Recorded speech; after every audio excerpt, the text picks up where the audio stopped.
Hello class, my name is Ilan Sebastián Estrada Gonzalez, and I'm here to introduce you to the blues again.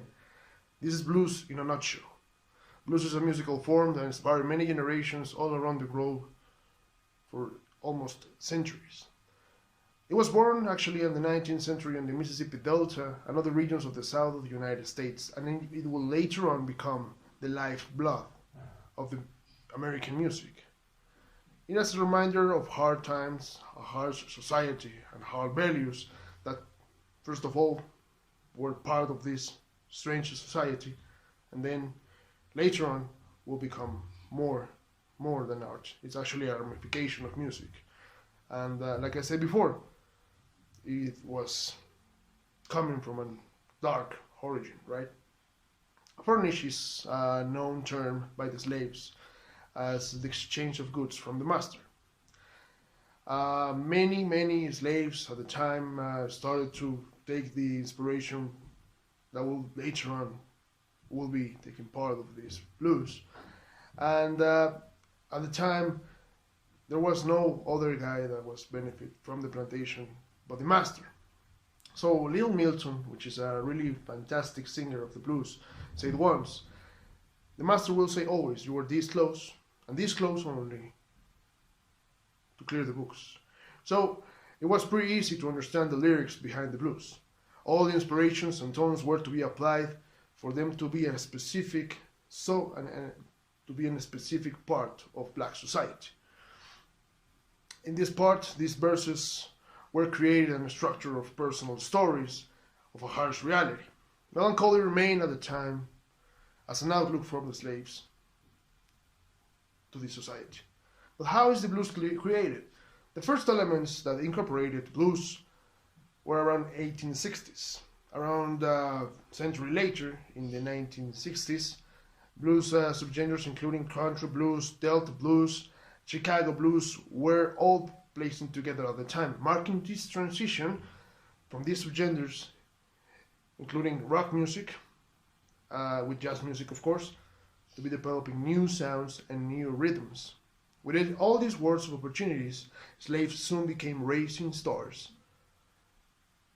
And without knowing, of course, they will become later on the pillars of a genre that slowly began to take place. While on the plantations, the slaves started to sing in a way that accompanied the rhythms. And they could only understand that rhythm. They started boom, boom, boom. And then it started like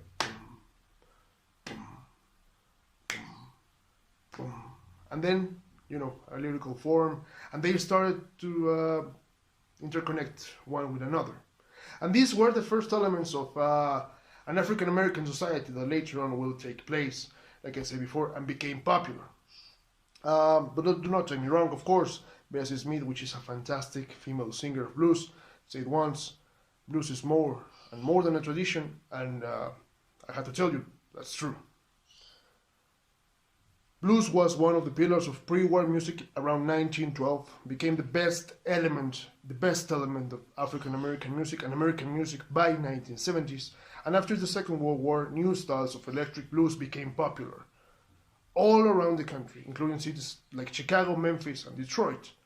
By the beginning of 1960s, American music started incorporating the blues as a pillar of inspiration for many generations and many bands, including, of course, legends from other countries.